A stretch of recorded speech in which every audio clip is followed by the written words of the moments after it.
এখানে এই যে কনসিল ওয়াটার ওয়ারিং করা শাওয়ার মিক্সার দিয়ে, এর সাথেই ইলেকট্রিক কনসিল করছে।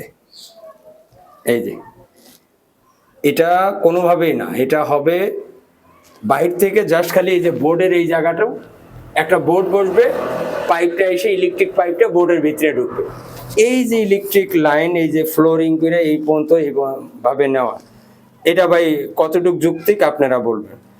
কারণ ওয়াটার লাইনের পাশে যদি ইলেকট্রিক লাইন থাকে, কোনোভাবেই যদি লিকেজ করে পানি ওটার সাথে কানেক্ট হয়ে যায়, তাহলে গোসল করা অবস্থায় কি হইব? ওই জায়গাতেই দাঁড়ায় থাকবো, হেরার বাথরুম থেকে কবরে যাওয়ার লেগে ব্যবস্থা করতে হইব। হ্যাঁ, এটা কোন যুক্তির কাজ ভাই?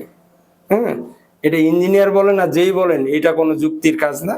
এটা আপনারাই জানাবেন কতটুকু এটা যুক্তিক হয়েছে।